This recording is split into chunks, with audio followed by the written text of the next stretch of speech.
Hi, everybody. Welcome back. I'm Abby Hagyard, and you are with me in my office with all of my memorabilia and books and working tools. And I'm so glad that you've joined me.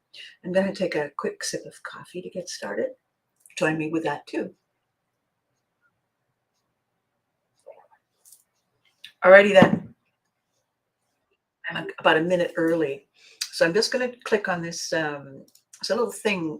It's on the screen down here, and you type in a little chat, and then when you click it, it pops up so that anybody who might be getting ready to join me can see it. So I had the craziest thing happen the other day, and I wanted to talk about it because it caught me by surprise, and I'm not quite sure why life catches me by surprise because just kind of an ongoing thing. Well, good morning, Eddie. How are you?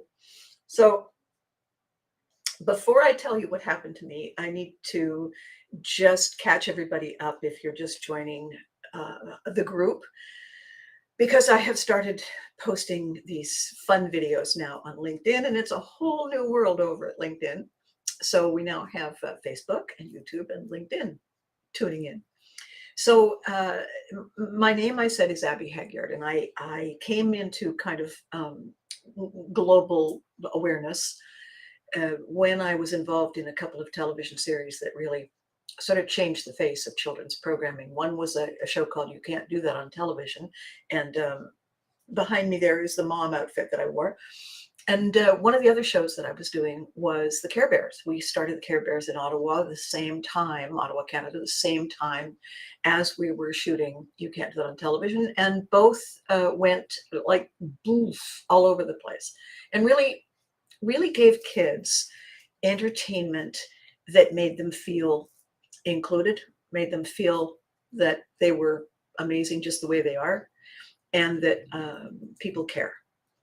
My character mom cared from a fairly dippy kind of level. She cared even though she had no idea who you were, really. It didn't much matter. If you were going to be here for supper, then I guess you're joining us. Do I know your people? Dear, do I know your parents? Mom, here are my parents. So so that was the backstory, and this crazy thing happened, um, and that was I got surprised by someone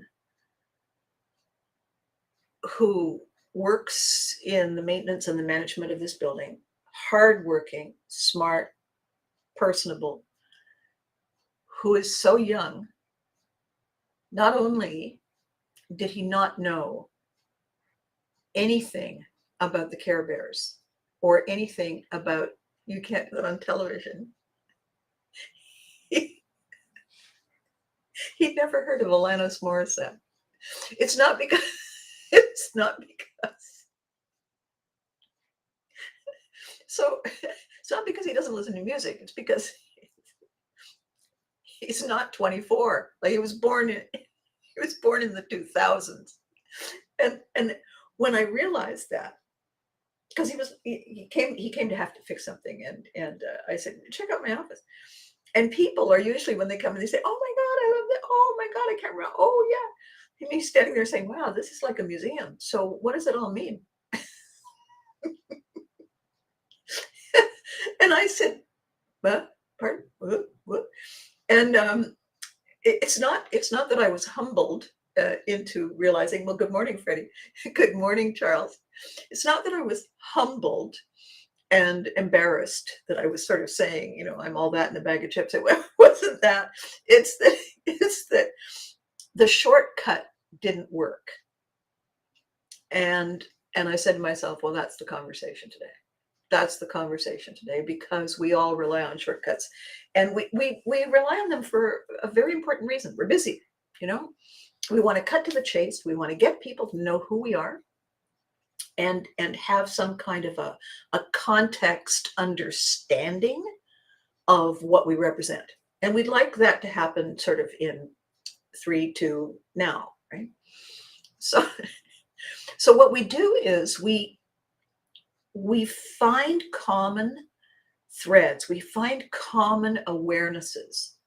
And we say things like, okay, um, uh, Dallas Cowboys cheerleaders, and anybody who ever watched the Dallas Cowboys cheerleaders goes, oh yeah. You say, okay, only this.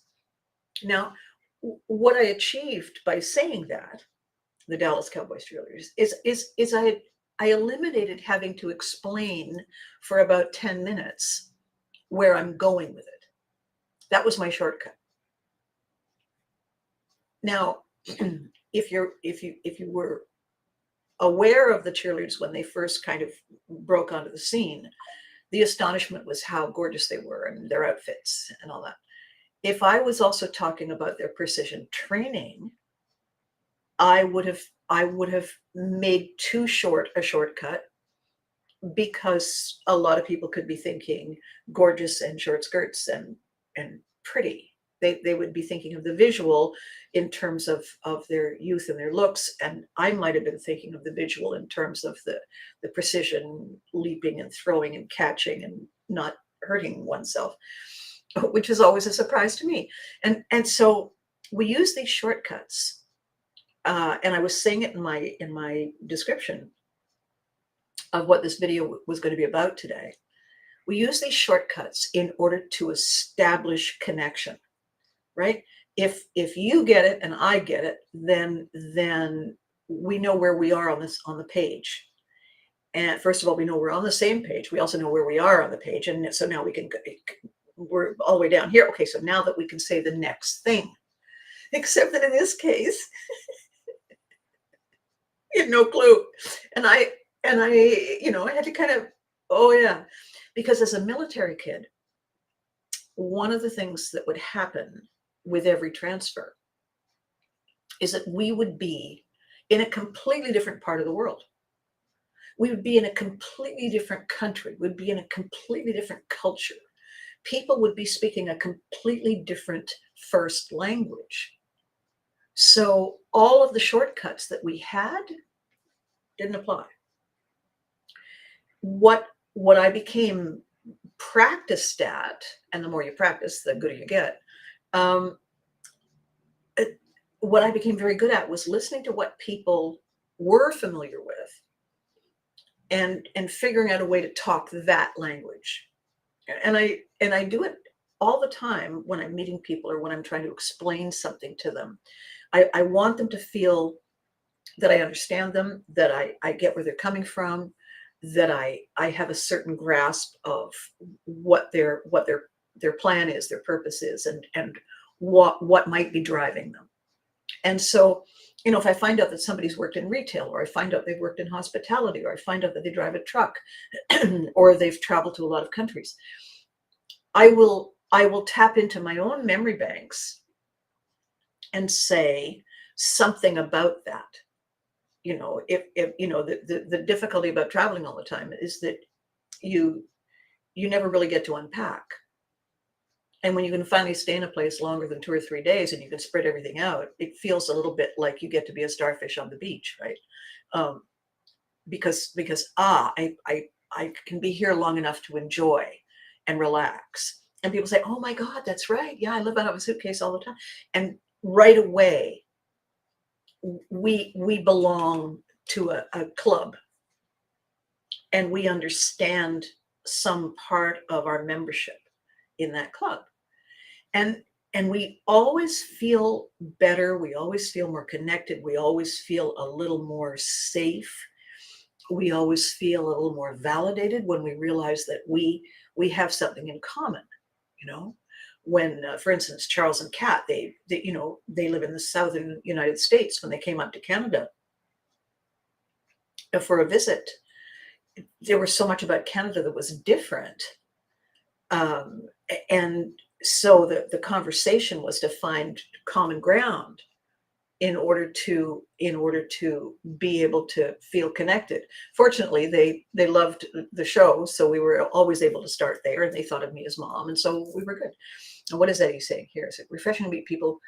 Is it refreshing to meet people who don't know who you are? Oh, Freddie, I meet people who don't know who I am all the time.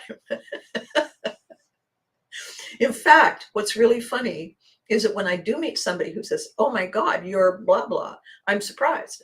I'm always surprised that they would know, um, because I don't know. It just I can't imagine that the work that I do would be the first thing they think of all day, every day. So that when they ran into me, they would be saying, "Oh my God, I was just talking about you." It doesn't seem normal here. And what's anything? Sometimes verbal shorthand doesn't work if who you are shorthanding to doesn't understand it. Yes, yes, yeah, and I. Yeah, it's you have to find out, as Eddie's saying, if you don't start from the same place, then the shorthand doesn't work. So in getting good at it, you have to be ready to think outside your shorthand. So when this maintenance guy who takes care of so much stuff in the building, when he told me how old he was, and I was sort of laughing, and he said, "Are you annoyed?" And I said, "No, I'm not annoyed. Your age was one of my favorite years. When I was 24, I was doing this." And he said, "Oh, wow." And the other thing that was what I was comparing was his 24 with mine. I didn't say when I was 24 we just invented electricity. I didn't I didn't do that. but but I was able to find something that was very similar, you know. And he was sort of grinning at it, and it's very, thank you, Charles. So what happened after he left and he'd taken care of whatever the problem was, and I thought, here's what happens, that we think we're using to connect us, and we end up separating us, and we end up limiting ourselves sometimes when we use these shortcuts, and then we end up doing more work because we have to make up for the mistake in our assumption. So the title today for the video was, "Are you grumpy or happy? And is that a 50-50 choice or a 2 out of 7?" Now, why I did that, why I drilled it down, was because there's only so much space to write the title. But why I did that was, grumpy and happy are opposites. So are you happy or unhappy? That's a 50-50 choice. And that's an assessment of your mood. It's an assessment of your emotions. It's an assessment of your perspective. And when you're looking at the world, it's part of the decision we make every day to see the good in things or the lack in things. That's really the underpinning of, are you grumpy or are you happy? On the other hand, if you ever watched or read the story of Snow White and the Seven Dwarfs, you would know that this was a fairy tale story of 7 men who lived in the forest and worked in a mine. And they were small people, little people. And they all had names like Dopey and Sleepy and Grumpy and Happy. And so if you always loved that story, always loved that movie, always loved the plot, in that people who are willing to step up and pay their way, earn their keep. She said, I will be, she was lost in the forest. She found the cabin. She went in, the dwarves came home from work, and she said, I would be happy to cook and clean if I could stay, because I have nowhere. And they said, well, if you're willing to this and this and this and this, then you can stay, and we will make sure that nothing bad happens to you. And you have freedom all day to do whatever it is that you want, as long as you do the things that we need to have done, we need to do. But if you're willing to do them, we're willing to share our home with you. And so because she had now a place to be, and a family to be part of, she learned to get to know and enjoy the company of these very different 7 individuals. And she knew them by their names, and their names represented their personalities. So Snow White, her name indicated pureness and innocence and youth and wonder and curiosity. And the names of the dwarves represented their dominant characteristics. So as a small child watching that movie, we got to see the way names become our label. We are recognized by a name. We're recognized by something we say we are. When the dwarves are coming home or going to work, they're carrying tools that they're going to be using in the mine, and they're singing hi ho, it's off to work I go, and they're they're comfortable together. They get along with each other. They've found a way to live their lives in a very simple world. And Snow White becomes part of that world. And many of the darker sides of the world come into that story, and how she deals with them and how the dwarves deal with it is basically a story about how family works, and how when we're part of a tribe, we all bring a different quality to the connection and to our relationships, and it makes our world much more interesting. So the the idea that if I said, "Are you grumpy or happy?" and I just left it at that, I would have no idea what you were thinking and what you took away from that question. But if I narrowed the focus and I said 50-50 or 2 out of 7, if you understand the story of Snow White and the 7 dwarfs, you know that Grumpy and Happy were 2 of 7 friends or brothers, whatever they were, the family. If it says 50-50, it seems like we're talking about your mood and how you see your day and how you see yourself and what kind of personality you have. We don't do that very often. We just say, I'm a Libra. And if somebody doesn't pay attention to horoscopes, they say, oh, yeah, I'm a peanut butter sandwich. At least I feel like having one. So maybe it's the same thing. And now the Libra is very confused because Libras are always seeking balance anyway. And so now they're off balance. And the person with the peanut butter sandwich still has no idea what that meant. So they're not really having a conversation because the shortcuts didn't work. So the other thing, would a name then be considered a label shortcut? Well, absolutely. If and he's asking, is it a label shortcut? Sure, it is.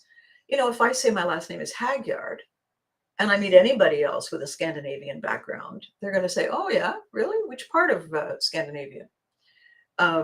If I have a last name with son at the end, but 2 S's, they know a little closer, right? If I call myself uh, Abby Dorothy's daughter, they would know I grew up in Iceland, because in the Old Norse tradition, women's last names were actually an indication that they were the daughter of their mother. And the son at the end of a name was an indication that a man was the son of their father. And so you didn't have Smith or Jones, you had Smith's son, you had a different kind of designation. So yes, absolutely, labels and names are often synonymous. If Francois is, you're not going to assume they're Latvian. You're not going to assume that they're from Wyoming. You're going to assume something about France or Haiti or some parts of Africa or parts of the French Quarter in the southern part of the States. you assume these things because the name is an indication of where you come. The thing about labels, the thing about shortcuts, more importantly, is that they're a lot like fame. They take away all the labels and the layers and the shadings and the designations that make us interesting. So fame makes you famous for the biggest thing you do, and everything else just kind of fades into the background. And one of my famous stories that I like is the singer Tony Bennett, who for decades and decades and decades was really known for singing I Left My Heart in San Francisco. So he was a crooner, and he obviously lived in California, and he was Italian descent. And he was part of a time and part of an entertainment experience where you would go and listen to crooners sing romantic songs, and you would dance, and sort of, in our parents' and grandparents' days. Tony Bennett was known worldwide in any place where crooners were popular as the guy who popularized I Left My Heart in San Francisco. Very few people, relatively speaking, know that he was an artist, a painter. And yet it was his other passion. If we have 2 feet and 2 hands, and then we have 2 passions, singing was one and painting was another. And so many people had no idea. If you were going on vacation, if you were going to California, if you had an opportunity and you wanted to take a tour, you wanted to go to a gallery and you saw his paintings on display, it surprises people. When you're going into the entertainment industry, in order to get chosen, you have to be good at a lot of things so that people have choices they can make. We didn't really want you as a dancer, but we love the way you play the piano, or we didn't really want you as that, but we understand that you can ride motorcycles, and we're looking for an actor who can do that, and at least knows the language and has a natural affinity. The more you can do, the more the more little ponds that you put your feet into, the more opportunities you have to be hired in show business. Once you're famous, though, the only thing they want you to do is the thing that you're famous for. All the other stuff doesn't matter, it just kind of goes away. That's why it's so interesting on these talk shows when some actor comes along and they're talking about the movie, and suddenly the interviewer says, "So tell me about the flying lessons, tell me about this, tell me about that." All of a sudden people are getting to know the actor who's famous for, they're getting to know who he is. And so the shortcut, Tom Hanks, the shortcut, Bradley Cooper, the shortcut, Beyonce, allows us to know one thing. Alanis, up until the other day, kind of was a universal name. It allows us to instantly recognize something and say, oh gosh, did you ever go to her concert? Oh my God, blah, blah, blah. Now we're not talking about Alanis so much as the other thing, the other part of her that we have in common because of her. It becomes a ripple effect of all kinds of other bits of information and knowledge. And the two of you are talking about concerts, and then you're talking about travel, and you're talking about bed and breakfast, and you're talking about airplanes, and you're talking about, lost luggage. And it goes all the way over here and here and here. When the starting point was this shortcut, are you an Alanis or a Taylor Swift? Right away, I've said several things, and it can spark all kinds of conversation.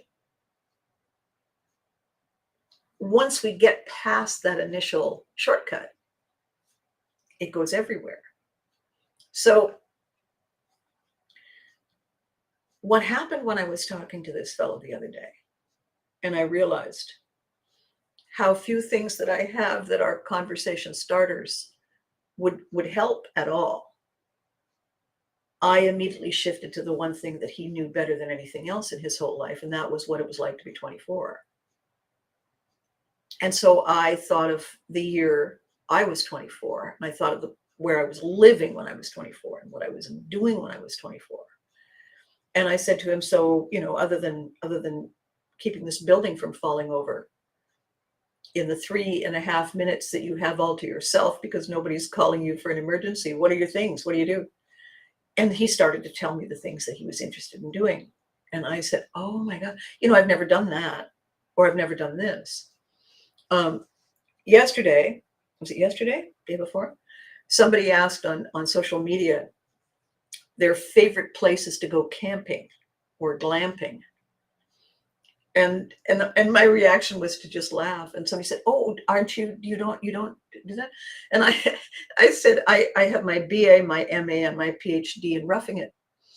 I don't ever need to ever do it again. I have mastered it, and I have the certificates to prove it. Really? What did you do? And so we had a conversation about situations in which we are forced to pretty much roll up our sleeves and start from scratch. There was an ice storm. I made a decision once, many, many years ago. I said to myself, oh, look, there's a hobby farm for sale. How hard could that be? And I bought it. And oddly enough, all the tasks, all the skills, all of the expertise that is needed to own a 140-year-old hobby farm, I had none of. So every day was an adventure oh, no, that can't be right. Give me a minute. I was the most frequent flyer at the feed store and the co-op. I'd come in and say, what? And they would patiently tell me. And then when I would leave, I could hear the laughter as the door closed because it surprises a lot of people that I lived on a farm. It surprises a lot of people that I lived on a 140-year-old farm. And it surprises a lot of people that I lived for a brief time in a converted garage, and especially exhausting period of that time, there was an ice storm, and I managed to survive without hydro or electricity or water running for six weeks. And that when I was a little kid, I went to one of those camps in the summer and learned how to do all the things that you do and to get badges and prove that you're not going to kill yourself or whatever. And so do I need to do that again? No. I can remember it vividly. I can probably make the same mistake again if given half the chance. So could I talk to people who like to go camping? Sure, I could. I wouldn't talk about it in the same tone. I wouldn't talk. I would spend a lot of time saying, and why would you do that? But at least I could be in the conversation. I could be in the conversation. I could step briefly into the very edge of their world and say, well, I was there for 15 seconds. So the thing I wanted to really talk about today about shortcuts is this, because I'm sneaking us all back around to Pivotry in Motion. Our ability to cut to the chase, our ability to find a common ground with strangers, our ability to connect in a meaningful way, in a way that creates relationships, creates connection, creates, oh, here, let me help you with that. Oh, gee, thanks. All of that is part and parcel of this crazy ability we have to choose the best fit part of us to lead with, to lean in with. Person looks at all the stuff in my room, has no idea, because he might as well be looking at ancient ruins that they've just found in Ethiopia. Not me, of course. um, was to talk about the fact that we have things in common in the present. How long have you been working for the company that owns this building? Which other buildings have you been involved in the management and the administration of? How did you enjoy living? Because they live on site. How did you enjoy living in that part of Ottawa and this part of Ottawa? And what was it that brought you into this kind of line of work? Did you go to community college, or no, my dad, he was really handy at fixing things, and I sort of, I learned by watching and doing. And so I now found another way to create that connecting shortcut in a way that didn't limit us, that didn't put us in a small box, so that the only thing he thinks, as my surrogate child daughter from television said, you can always be a has-been, but you can never be unfamous. So this chap, this 24-year-old, he knew I had been famous. He could see, because I have stuff that has my name on it that I didn't print. He knew I was famous, but he also knew that show wasn't on television now. So he didn't know whether I was a used to was or a never been. And so we just dispensed with that conversation altogether. And we found common ground. And we created new shortcuts. Because we are now of this building. We now live in this village together. And I represent this and he represents that, and we meet in the clearing in the village by the fountain. It's that primitive and it's that ancient. And the reason this matters so much, I attended a farewell ceremony, 2 of them, and there's another one this week. What happens when we lose someone who shaped who we are? There is a recurring moment that surfaces, kind of like on rotation. There is a moment that surfaces when who we know ourselves to be, because we are the son or the daughter or the partner or the sibling or the friend of, loses its focus because the other person is not here. How then do we define ourselves? How do we reach out, and how do we connect with the people who come together with us? If there's an event I'm going to this week, I never met the parent who is being celebrated. I have never met the extended family in any way. I only know the person who is my friend. And I know her because she's part of my industry. And I have incredibly huge respect for her talent and her self-starter entrepreneur genes, and her commitment and her professionalism and her incredible eye for beauty. And I admired that about her when I first met her. I admired that about her before I met her. And I continue to admire it to this day. And when we have crossed paths and we have been at an event together, when we have put our heads together to create something magical, I have thoroughly enjoyed who she is and what she does. I've been entertained by the people who experience her for the first time. And so I am part of the ripples that surround her.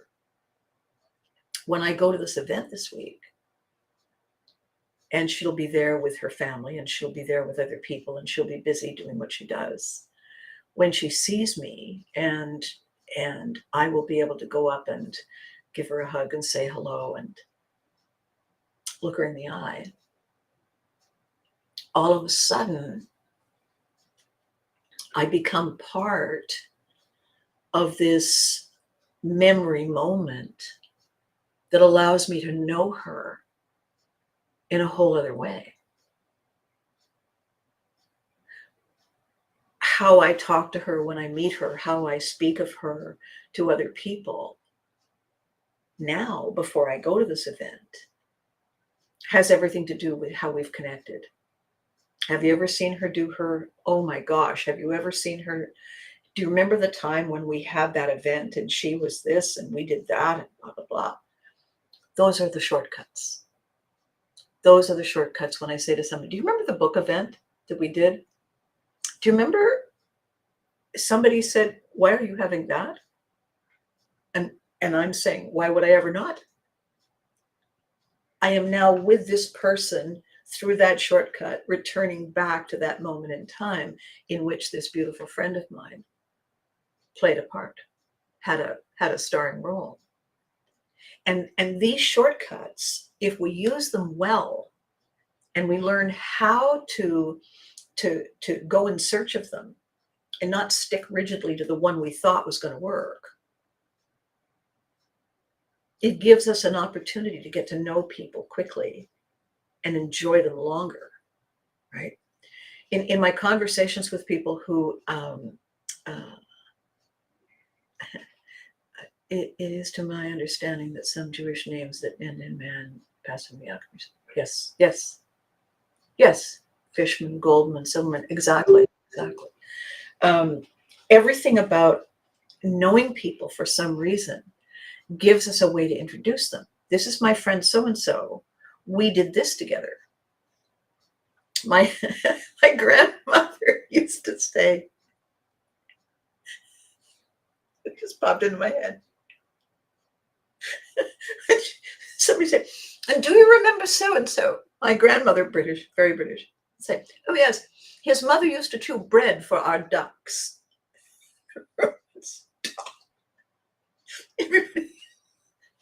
Sorry.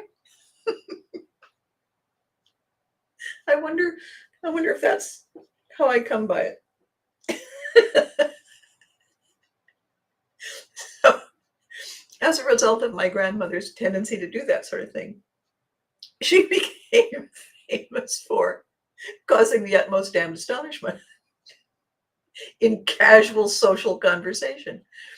So the idea of the shortcut, this is the thing that I wanted to really focus in on right now because people are having a hard time. And here's the thing I wanted to focus in on. We are clutching the shortcut. When we clutch the shortcut, we mean that we are hanging on to the person.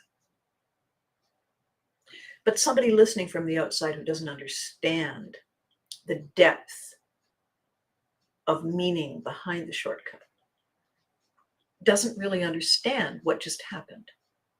So another brilliant friend of mine said, oh, I was so shocked and saddened to hear about the loss of so and so. And she said, we were just at the blah blah concert with them a few weeks ago. They sat right in front of us. We share this amazing love of music.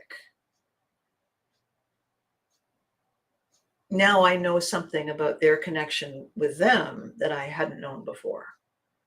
That was where their connection began. And so when I see this person and I say, listen, sends the love. They have to be out of town. We'll never forget sharing that concert with you, she said.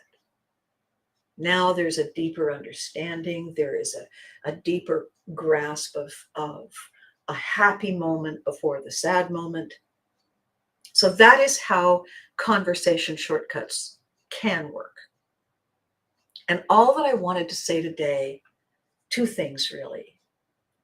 When you take a step back and you watch the shortcutting happen, we're really watching ourselves and others using the pivotry skill.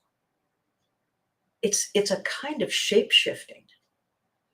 I can be this person to you because that's what we have in common. I am, however, this completely other part of me to you because that is what we have in common. The labels identify the many, many beautiful, shiny facets of who we are. And and what I'm talking about, what I'm beginning to talk about with people, more and more clients are saying, so you're actually doing this. This is a thing now. And I'm saying, yeah, I am. Okay, can you help me with something? I don't know. Let's give it a shot. And we talk and I ask questions and they tell me stuff. And I say, so is this anything like that? Oh, I had no idea. And my beautiful, talented, I can call her friend, although we've not actually physically met, Mandy Morris, was doing a very interesting podcast the other day, very short, and she said, we get disappointed when we reach for the fruit without reminding ourselves of the root. And I thought, oh, very interesting. She's saying this about shortcuts in the same way. She's using the fruit and the tree and the branches and the roots in the same way that I'm talking about shortcuts. If you want to be successful, but at the root, you grew from a family of people who suffered through adversity, then success was not how you were raised. Adversity and struggle was how you were raised. And if you always see the world through a struggle filter, you can't see and you can't lean into and you can't feel success. And so it's harder to achieve because the thing you know and the thing you feel and the thing you talk about, the thing you remember all the time is the thing that you keep close to you. I was talking to a friend of mine the other night who said, he's really struggling to achieve Medicaid. And I said, okay, stop saying that. Stop saying that you're struggling. To stop using the word struggle and the feeling of being frustrated and scared, and put that with the need to have Medicaid. Tell yourself, I must stop saying that, and say instead, I have it. I have it. I have it, and it's changed everything. Because if you place your mind where you wish to be, there you are. If you place your mind where you don't want to be, there you are. You can call it whatever you want to call it, but if you're focused on it, that's where you are. If you focus on something else, that's where you are. If the shortcut is TV show 1980s, and that's all I say, oh, and would you join our 80s group? Sure. What else are we doing? What else do we all do today in 2024? What is our favorite thing now? The people who are on social media who call me mom and who ask me what it was like to do this and how was that, and Slime and Nickelodeon and the kids on the show and Les Lie. It's a great conversation. I want to get to know them a little better than that. I want to talk about the now and where they are now and what they're doing now, because then we're not stuck in a conversation that only has one point of interest. We get to know lots of things about each other. The show is still fabulous. It's a fabulous connection, but we get to be friends beyond the show. And then we get to know more and more. And it becomes very rich and very interesting and very current. And it gives us a chance to have bigger and wider and lasting conversations. And well, good morning, Susan T. Willett, Susanity. And how are we? And how was the sunrise this morning? And are we getting on a plane?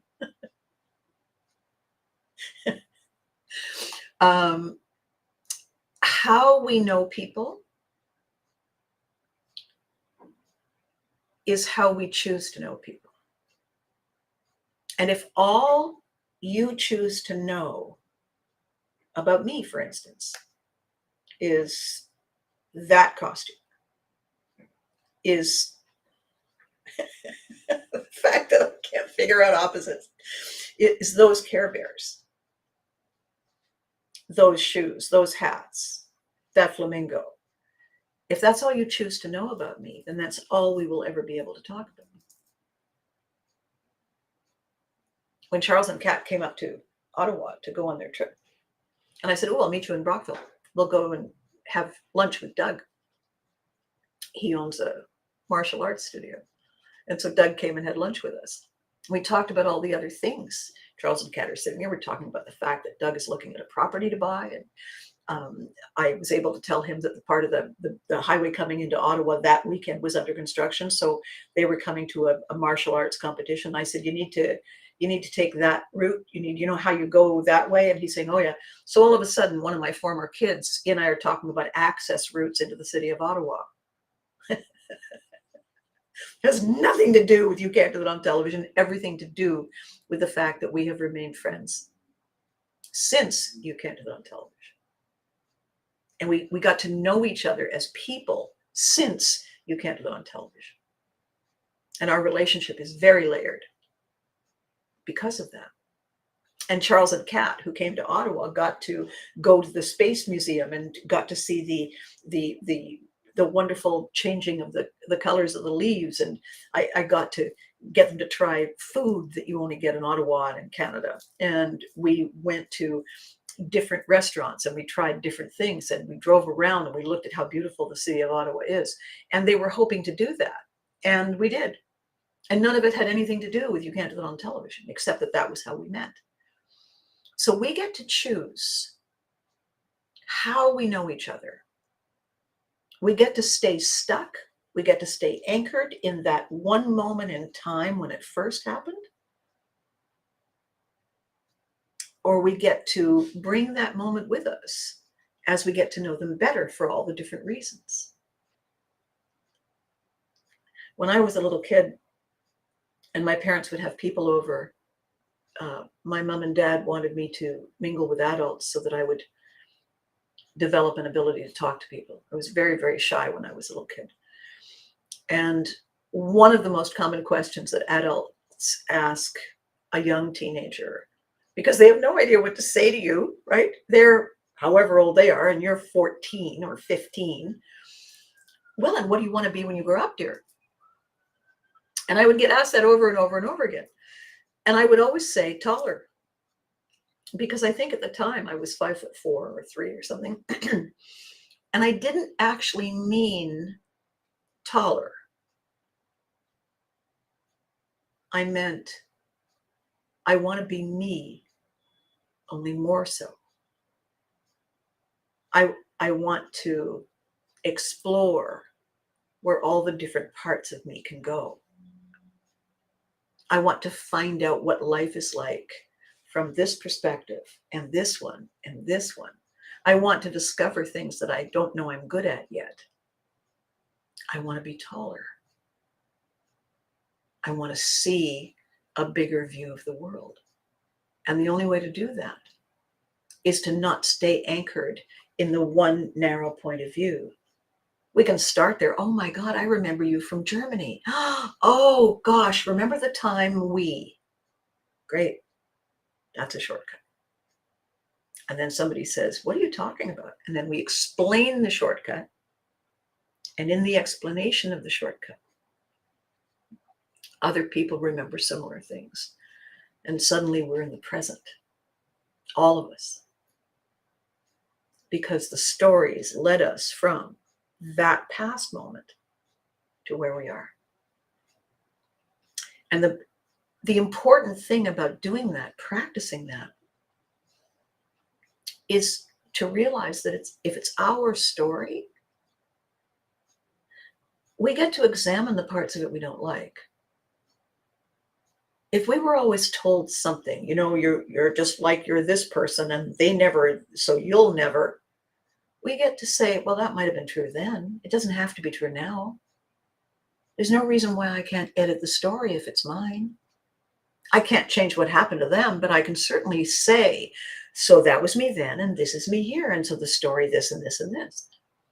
We get to say to ourselves, Just because my mother or my father or my great aunt so and so said,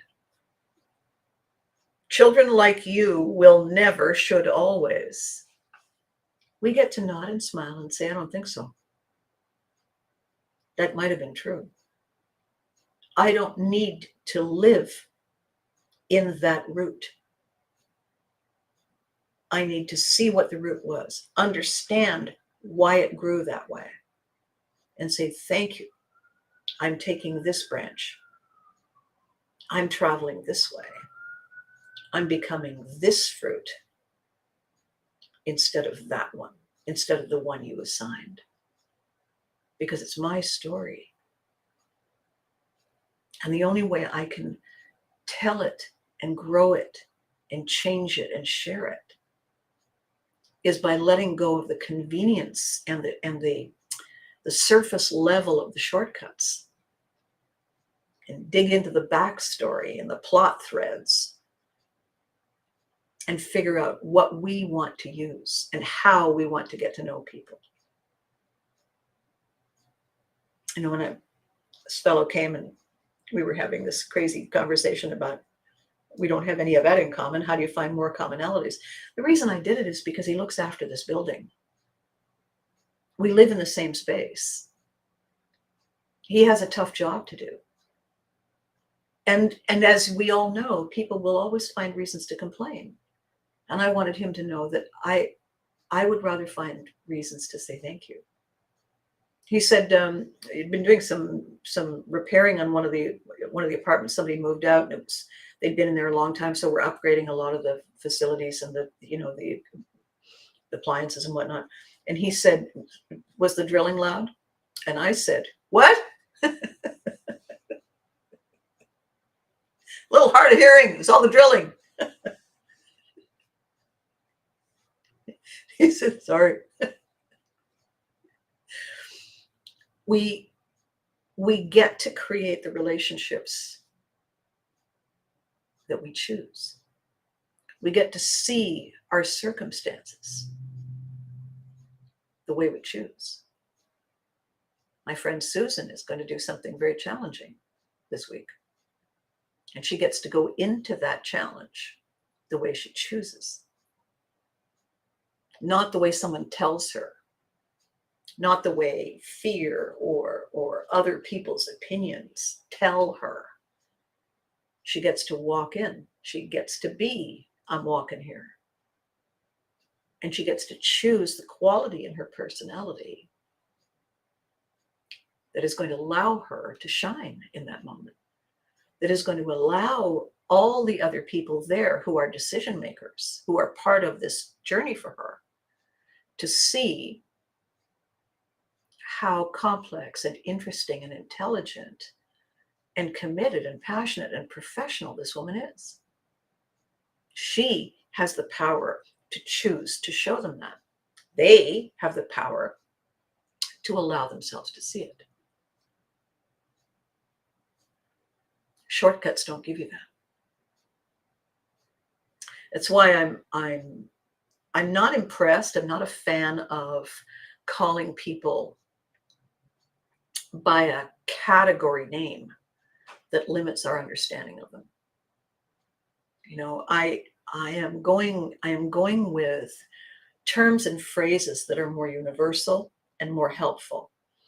The way people lash out and overreach and try to control and try to bully, I'm not calling their behavior by those terms. I'm saying that when we are in a place that's unfamiliar and when we feel that we don't have a mentor close to us, someone who makes us feel safe, when we find ourselves in a situation that we don't have any training for or instruction booklet to look up what to do, it is absolutely normal behavior for all animals to revert to our most primitive, simple self for survival. And, you know, the basic survivals are freeze, hide, fight, flee. Those are the ways that the primitive we survived. When we see those in real time in the present, I say we're looking at toddler terror. We're looking at toddler trauma. We're seeing toddler tired.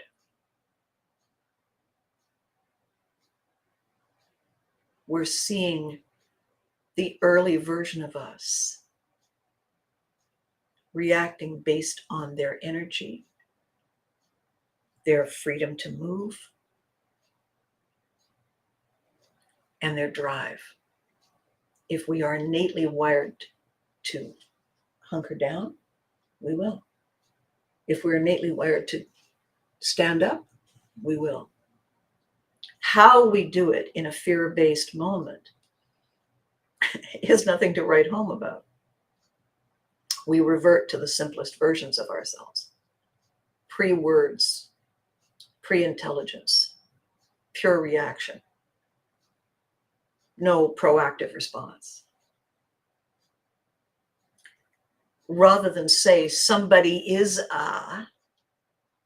and putting them in that very small box so that we don't get to know anything else about them, if we say this is an example of this behavior based on that, it's temporary. And it's not about them. It's about that moment for them. That moment will pass and they will return to who they really are. They don't have to be whatever that label is. So today, the conversation with some stories is about the value of shortcuts and the limitations. And the proof that in all of this, we are pivotrying like crazy. So I'm going to love you and leave you. I realize that it's almost 11 o'clock my time. I have, as I said, some very sweet, wonderful errands to run this week. I will be back on Thursday. I have another whole conversation that I want to share with you that I think is very cool. I want to thank you for coming. I want to thank you for being part of this. I was chatting with Jeremy the other day, and he said, you know, if you join this group, we can get a whole lot more people signed up for YouTube. And I said, let's do that. Let's get a whole bunch more people who thought they knew me then to get to know me now. Let's bring everything from the past, not leave it behind, bring it with us, but let's bring everything from the past and share it here, now. Why not? What's the worst that could happen? So with all that said, as I just said, thank you for watching. Thank you for taking the time. Thank you for commenting. Thank you for being part of this whole experience. And well, hello, sis. How you doing, Lizette? As I'm just getting ready to sign off, remember two things. Be good to you. You deserve it. And remember to hug your loved ones. Even if you thought you hugged them or you said, yeah, I love you, bye-bye. No, hug them. Go hug them. Takes another second. Because they deserve it too. Okay? Have a great couple of days and I'll see you soon.